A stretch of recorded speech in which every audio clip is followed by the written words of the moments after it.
go. And all I had to do is cybersecurity. Yeah, so thanks for filling the room, folks. This is awesome, and I appreciate you taking the time with me. Today we're going to talk about what happened. We're going to have to talk straight, apparently. We're going to talk about what happened last year at MGM. I think it's important when we hear about these big breaches. There's a lot to be learned from, some of these organizations. So we'll chat about that here today. So they wanted me to talk a little bit about myself. I'm a wannabe cowboy, even though I live in Canada in a pretty metropolitan city. But other than my history and been doing cybersecurity a long time, I do feel like I'm a part of this CyberX community. I think what CyberX has done as an organization for everyone is really great, and I'm happy to be part of it. A little bit of legal stuff before I get going, because some of this might get touchy. I'm not here to criticize any of the vendors who might have had a solution at MGM when they got hit, and I'm certainly not here to criticize the poor workers that had to deal with the breach. A lot of respect for everybody that works in our industry, so don't sue me. You're not going to get much anyways. I can show you my bank statement. It would be a losing cause. So got that out of the way. So, when you see breaches like MGM, these are the type of ones that my wife comes running into the room. Hey, Matt, did you see this? Are you involved? Because, of course, everybody who works in cybersecurity, every time there's a breach, we're the first call, right? And that's like what my daughter tells people on career day. Oh, my dad fights cybercrime. And she draws some picture of me with a letter on my chest. But the reason why they make noise is this touches beyond the industry of what we do, right? This is people who have stayed at the hotel, people who have, gambled in their casinos, everybody who's ever spent a cent, and it just makes so much noise. And the reality is, part of why it's making a lot of noise is, one, the dollar amounts, right? You don't see things like $100 million, and by the way, even that $100 million was off. I've read differing reports, but the actual tally is probably a lot closer to 200 million was their total cost for the breach than 100. And so when people hear numbers like that, people in business, people who own businesses, they think of that and they're like, well, 1/3 of that would have put me under. I would be done, right? So it hits home because this is stuff we can all relate to. And realistically, I'm sure lots of speakers over the past 2 days have mentioned this, but cybercrime's number one. Finally surpassed drugs, as if that's some sort of award that people were going after, but the money made and transferred in cybercrime has now surpassed the drug trade, which is pretty scary if you think about it. But certainly, what I hope we can do when we hear information like this is, and it is what I think is missing a little bit in cybersecurity, is we don't share enough. Wouldn't it have been awesome if some of the security team, the CISO, whoever at MGM had come out and said, here's what happened, and here's what we learned. Not just said, oh, it's the guy in help desk. It was all his fault. So we let him go, and we're good now, right? I think we should share a little bit more, and I'm going to try and do some of that today. So here's what happened, or at least what they're going to let us know. And I now apologize for the eye slide, but I'll go through some of it. So on September 7th, it believes that there was at least that was the first site of recon, or the first public they're willing to admit to of recon, where they use things like LinkedIn. Raise your hand if you've got a profile on LinkedIn. The hacking community thanks you. And things like you go and like if you watched Mr. Robot, I can take that information, correlate it with information I can get off your public Facebook account, or even what your own company publishes. Go to any company's website and go to the About Us. I thank you for telling me everything I needed to know about your CEO, because now I can impersonate him real easy, right? And then you give me an email address. I send you an email, you come back with your standard signature template. Thanks again. I copy, I take that. So this recon, this impersonation of people in your organizations has just gotten too easy. So the hackers take that information and they call help desk. How many people have audited your help desk processes in the last 6 months? Awesome. I'm happy to see some hands. Because typically it's, hey, can you give me your name and maybe some obscure piece of identity information like your birthday? All that information we make very publicly available. I've heard one organization that said, no, we're not going to do those because people can find your birthday. We're going to use favorite restaurant and pet name. Combination of the two. Sounds pretty great. Raise your hand if you've ever posted a picture of something you were eating at a restaurant. Game over. Now I know where your favorite restaurant is. Didn't post a picture of your dog, did you, on your Facebook? Again. So we have to be very careful. We have to audit these things because what happens is all this help desk person was doing was following the process they were given. Identify the person. If they ask you to reset their password in their MFA, do it. So it gets done. That wasn't the problem, by the way. That's what, and I'll get into it, but that wasn't the real problem. Once they gain access to this person, they were able to move very quickly over about a 2-day period across the network, across the environment, and they basically hijacked a bunch of servers. They ran some ransomware on some. They just siphoned information off others. And then they asked for about $30 million worth of ransom. MGM actually paid. They were like, let's try. They went to, obviously some negotiation specialists and said, no, you pay half. Anyone ever tried to negotiate that way, like buying a car or anything? Okay, I know you told me that it was your final and best. I'll give you half. Did you walk away with the car? Probably not, right? So hackers are sort of the same. I said, yeah, thank you. But by the way, we're now going to offer all of your customers' information for sale on the dark web. So cause a little bit of a different reaction. They start shutting down systems. Actually, the report was kind of funny because if you read a lot of the initial reports, it was that the hackers had shut down the systems. It wasn't. MGM had shut them down themselves. They didn't have a better plan than that, than power down machines. So then they start putting out statements. The first one was there was a cyber incident. Don't worry about it. Everything's under control. Less than a day later, second public statement. There was a cyber incident. Nothing's really under control, but don't worry, guests. You can still gamble and get to your hotel room. We're cool, right? So they come out with that. And then security experts start stepping in because definitely need all of us to weigh in on what's going on. And basically we figure out that it's partially 2 cyber gangs that are responsible.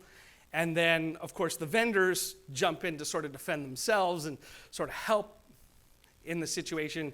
And they give further information on where they think that this attack originated from. Anyone ever go to the MGM site after? This was great. I also got the email because I've stayed at their properties. So if you'd ever stayed at their properties, you got an email. I'm not going to post the email because contrary to everything that should be, like the lesson was not learned, all my information was in the email. Matthew Balcer at such and such address, we know that you've stayed at this and you used these credit cards. They didn't give the credit card numbers, but they said you used this, this.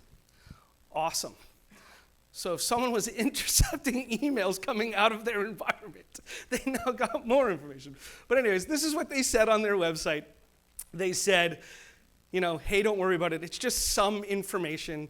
And then they get really non-specific. It's private information that may include your credit card number, that may include other information. So if you're like an international guest, you have to give passport information. You have to give other information when you check into these because, God forbid, you win anything at the casino. They want to make sure that your country of origin can charge you taxes on it.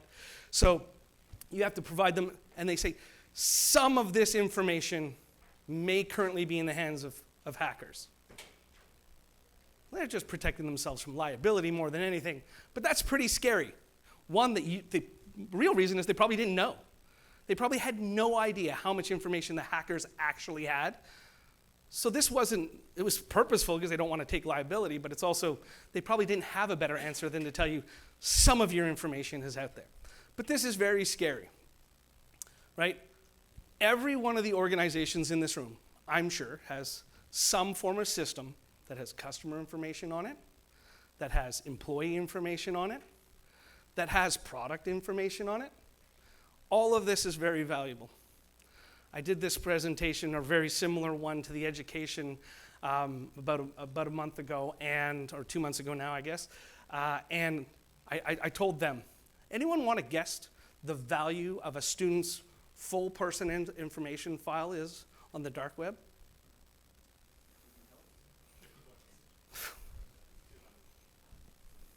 $3,000. Want to know why? Ken and I always laugh about this. Ken's biggest fear in life is that he goes to sign his son up for university, and of course you're going off to university, so you need your first credit card. You apply for a credit card. Sorry, Nick, you've already got 4. What do you mean? I don't even have a bank account. No, you've got 6 bank accounts and 4 credit cards. That's why a student's information is that much more valuable. They're like a clean slate. I can go nuts. They get my file and I'm like, oh, well, his credit's pretty crap. We can't even get a credit card with his information. No, I'm kidding. But this is why, right? So information that they got from those customers, way more valuable than shutting down and asking for ransom. And certainly that's not untrue for any other type of organization, because all of your employees' information is very valuable. Your students' information are very valuable. Your customers' information is very, very valuable. Now, this is my favorite part, right? When we see these big breaches, again, they touch lots of people. So this is what the initial statement I remember reading, and it stuck with me. No cybersecurity solution could have prevented this. It was human error. I don't believe this at all. And I'm going to make a bold statement. Every breach can and should be avoided. I know we talk about the inevitability of attack, right? Every cyber team will tell you, oh, well, it's just a matter of when. True, but if time, resources, and money were infinite, we could stop every breach. Now, that's the problem. Time, money, and resources are not infinite. So people have to make decisions. Oh, I'm going to buy this instead of this. I'm going to hire that person instead of this person. I'm going to budget out this. I'm going to put my time and effort into this strategy as opposed to that strategy. We're only human. We only have so much time, and organizations only have so much budget. So sometimes we have to make compromising decisions that end up hurting us in the long run. And chances are when we made the decision, we didn't see it that way. The second big statement was all the vendors start jumping in. And yes, I did choose this one because I took a little bit of offense to it, but it also made me so angry. Because this is exactly what you should not do when you hear about a big breach. Because again, I go back to my daughter who talks about me on career day and thinks that I can stop every breach, right? Which is not true. And I think about how they automatically assume we're involved. So when an organization, a leader in our industry, like CrowdStrike, comes out and says, oh, based on our research, we know that this attack can bypass all of our competitors, specifically naming their top 3 competitors. Is that actually of any use to anybody in the world? No. This is like showing up to a car crash and going, man, I know people died, but if they had had our brakes are way better. You would never do that. So many people would be offended, they would bury you. This is what some vendors do, and we can't do this. I go back to my point of we need to share, we need to consolidate, we need to understand each other, and even competitors need to help each other from time to time for the greater good. Because us standing up in the middle of breaches and saying, oh, by the way, if you had had us as opposed to those other lame guys, you would have done better, is essentially, one, disrespecting the people that were involved and impacted by the breach, but also there's no fact verification here, right? It's one person's opinion. So let's try and be more collaborative and do a lot less of that. So I think this, for me, was the biggest lesson I learned in reading about this breach. We have to start thinking about moving away from a tool set-based defense in cybersecurity. So the assumption of blocking is no longer an executable strategy. We need full visibility to predict the future, and we must also be able to see past and respond by turning back time when necessary. Consolidation of security data is now essential. Yeah, I was the one who said it. So this is a little bit selfish, but I said this to when I was talking to a customer because they wanted to understand. We keep talking about this data being the future of security. And this is it. If all I do is rely on tools, tools have constraints. They have guardrails. They're not seeing everything. So my network might be telling me something. My endpoint security solution might be telling me something. My DLP solution might be telling me something. And unless I can put it all together, I might be a little bit blind to something that's going on. So this is what it looks like. And I'm not just talking about security data. All of the data that systems and people are producing inside my environment. I was talking with someone who's heavy into the DevOps piece yesterday.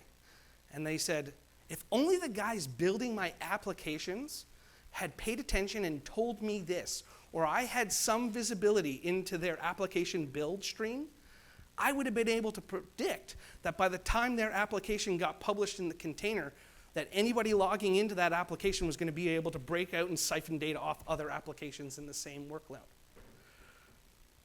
Would have been pretty important. So we need to put all this data together. It needs to meet in the middle. It's going to create another problem that I'll talk about in a second, but it does need to meet in the middle so that we get this visibility and understand what everybody's doing. Because sometimes the initial sign of the breach is not on an endpoint, might not even be on the identity side. It might be some irregular login information or surfing information on your website. I remember when I was working for another organization, they did a lot of tracking of what people did on their website. You know who held that information? Do you think it was the security team? Absolutely, marketing, right answer. Marketing never shared that with security. Had they, this organization that collects taxes for all of Canada would have known that the next time tax season came around, they were going to get their website taken down and a bunch of other bad stuff was going to happen. So, but they didn't have that visibility, only the marketing team did. So, there's this cross-functional idea of data that we now need to accept. And we need to convince all the teams to share, right? IT security needs to share with the compliance team. In fact, the compliance guys collect data from the IT security team so they can pass audits.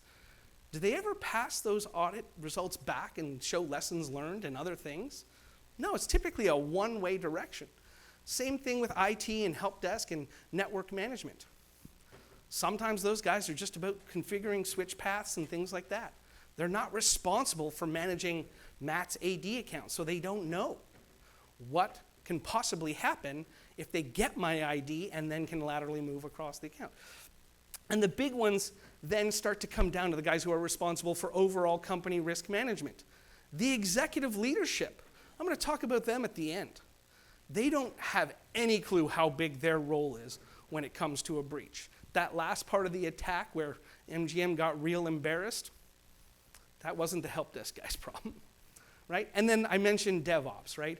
These are the guys running your critical applications, building your critical lifeblood within your organization. And they're typically left alone in the basement, punching ones and zeros, and they have nothing to do with the rest of security. In fact, most of the time if you talk to them, they sound pretty allergic to the idea of security. But their data is infinitely important. So, let's talk about the stages of the attack.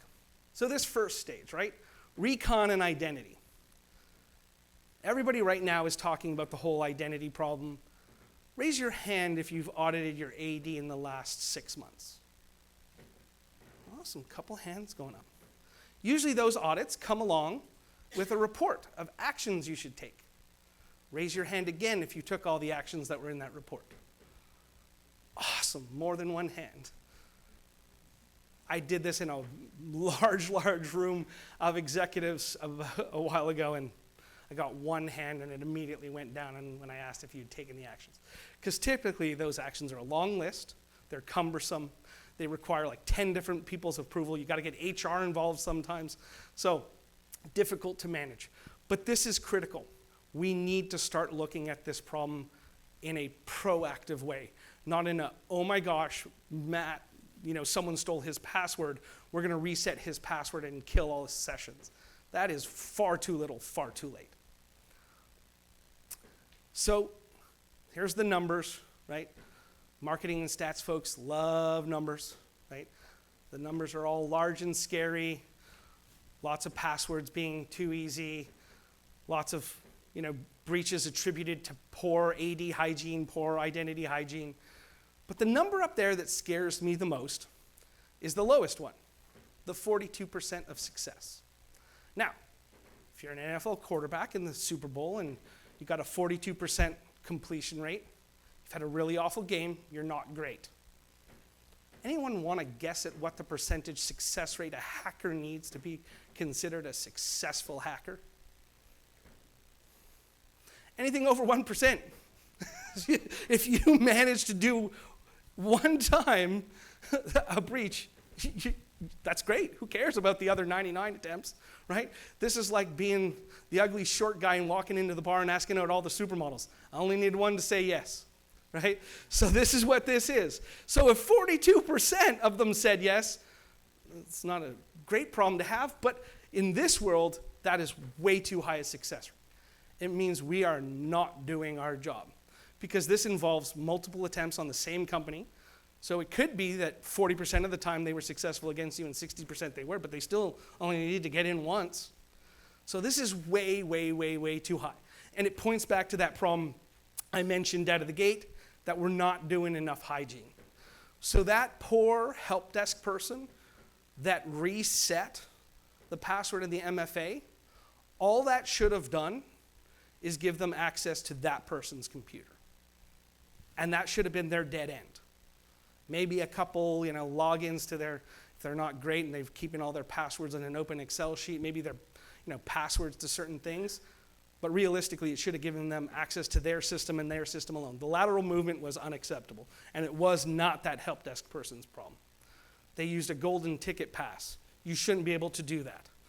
Even Microsoft publishes in very fine print, reset your Kuberos ticket this many times, the password should be this complex. I don't even think people have ever read that line in the AD guide. I don't think people have ever read the AD guide. So these are the things we need to start paying attention to, because we can't pretend to be surprised anymore. So one of the things that was there is Okta and Microsoft admitted that they knew that people had found this compromise all the way back in August. They got hit in September. We're continuing to hit people in October, November, December, January, and February. But they knew. And again, I'm not pointing a gun at Microsoft and Okta. Please don't go tell their country managers that I'm an awful person or whatever. They're all here and they're doing great. It's that they know, we know, so let's not play stupid and have wide-eyed surprise when we get hit. You know there's a problem. Start to take strategy and tactical steps to fix it. Please. Because it doesn't have to be our weak link. We can do audits. We can do constant audits. We can put solutions in place that are constantly looking at all our exposures, monitoring them for any type of vulnerability, monitoring them for any type of exploitation of those vulnerabilities and misconfigurations. But I know that there's this one underlying factor. We're a little bit scared. I've talked to some CISOs and security leaders about the identity problem, and I asked them, why are you not taking more action in that area? The most common response I got was liability. Matt, if I start digging into this and I realize how bad our Active Directory is, and then we get hit a week later, then I can't say I didn't know. I can't say, oh man, we had no idea that an open Kuberos ticket will give someone a free pass across our domain. Had no idea. But at the end of the day, saving your job is not the only thing out there. Save your organization, save your people, care about the person in the cubicle next to you, right? Or the office next to you. The only way to do that is to take action, not let it go, not go, well, it could be someone else's problem and oh, actually, there's a whole AD team that doesn't talk to security. Talk to them. Make sure you're all on the same game, because this is going to be the open door. And by the time that door gets opened, it's far too late for security to react. It's far too late for any of the enforcement tools we have to do anything about it. Next stage. So once they had access, once they compromised and were dealing with a very weak security identity posture, they were able to move across the network quite quickly. I mentioned the ransomware. I mentioned then that the organization themselves start to shut down. Why would a power down be your only answer in this situation? That to me was kind of scary. Part of that is because, I'll go back to my data problem, they didn't have enough data to understand what was really going on. And even if they did, I don't know if you guys were there, some of you were there yesterday for my panel about AI, but I asked people to raise their hand if they could, as a human being, compute 60 trillion events or billion events in a matter of minutes.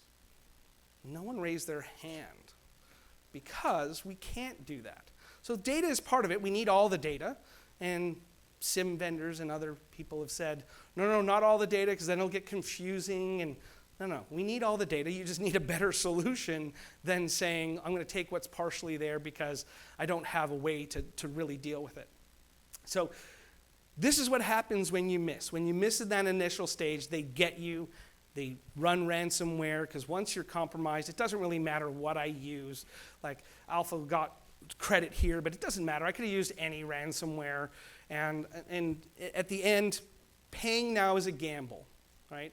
A lot of the ransomware gangs, if they're more of a corporation than they are evil vigilantes, then they'll accept your payment and move on, especially if you're giving them 15 million.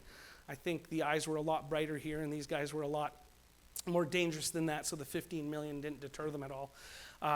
But we have to pay attention to this, and we have to be able to stop and recover when we miss that first stage. So I mentioned off the top, I think visibility in data is far more important than the tools. And part of why I also think that is I think a lot of the tools we use are far more concerned with detection than what we actually do about it. How do we recover? How do we automate that too?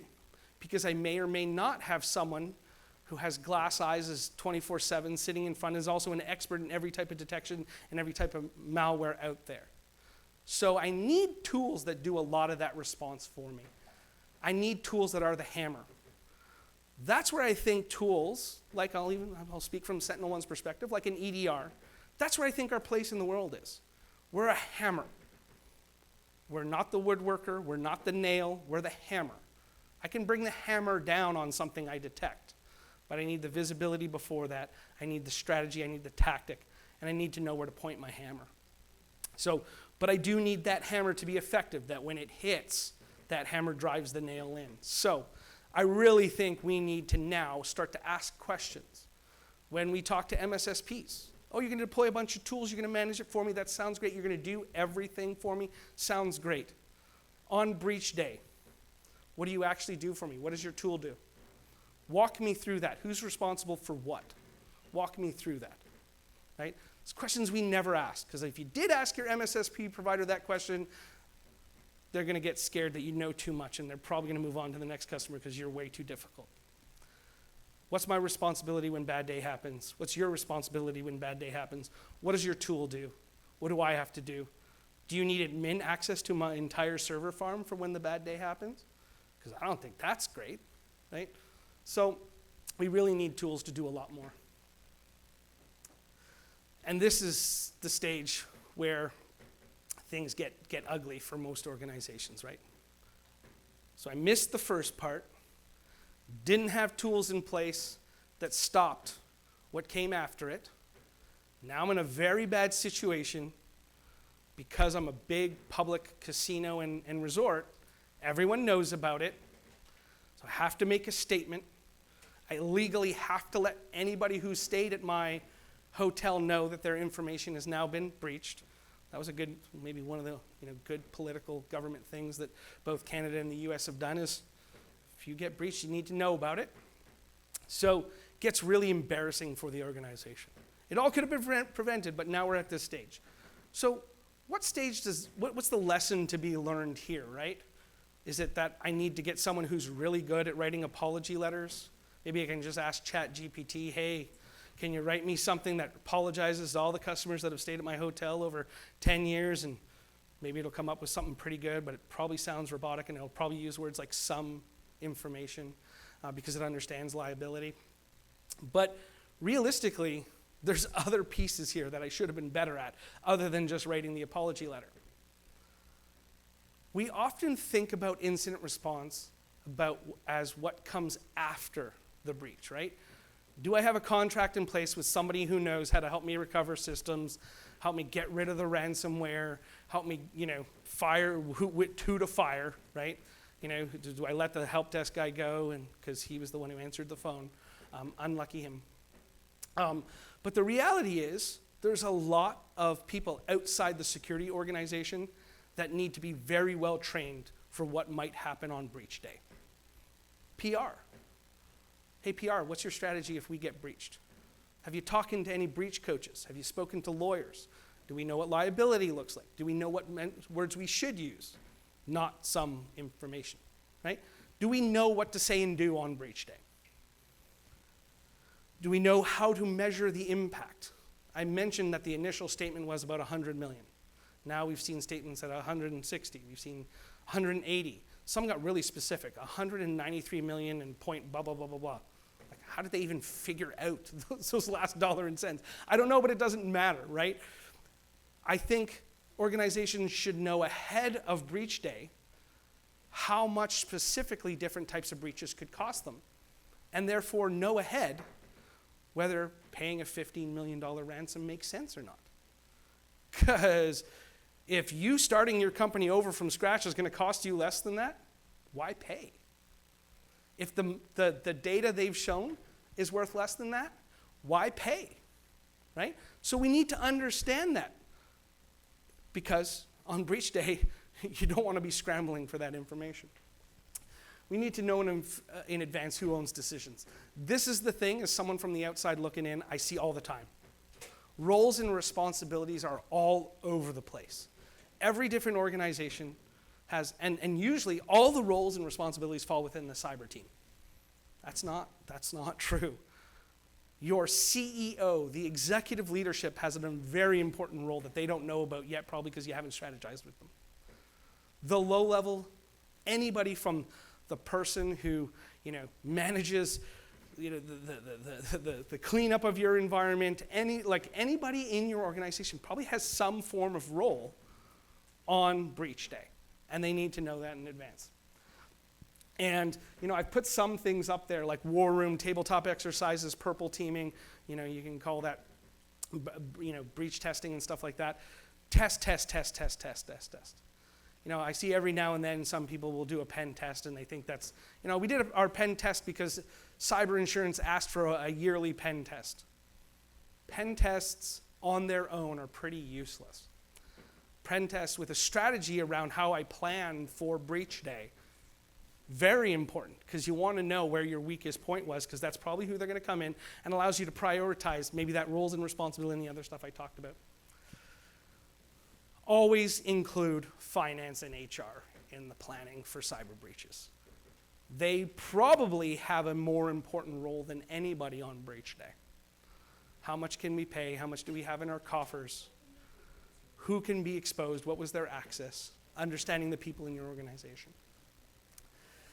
And lastly, this statement, protect like a bank, practice like a football team, and fight like an army on that day, right? Fight together. Practice this over and over and over again.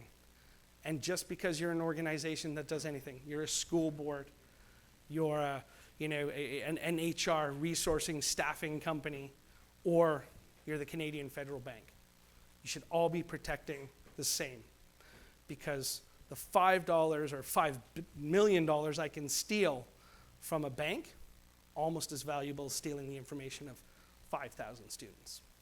That's the reality. Thank you. Hopefully some of this was informative. think we got 3 minutes. Anyone have a quick question or want to challenge me on anything I said? Yeah, go ahead. So the Okta breach. Yeah. Or the MGM breach sub-Okta. Yeah. I'll bag on Okta. It's me. Oh, sorry, thanks. But in this case, this was not Okta. This was not Microsoft. This was literally the help desk they had no plan for how to reset MFA for the super admin account to Okta. Correct. And that's where they got screwed, because once you have super admin to Okta, you own it, absolutely own it. And it was a poor implementation by MGM of Okta. And I think you should call that out, just because if they had any guardrail in there, a callback, an out-of-band number, a second factor to the person, this whole thing would have been stopped right then and there. But beyond that, so. Completely agree. Yeah, no, 100%. And that's why I say it jokingly at the start, but I'm dead serious. I don't blame the person who answered the phone. I don't blame the solution that was in place. This was a planning and strategy thing. They missed on a lot of areas there. Yeah, go ahead.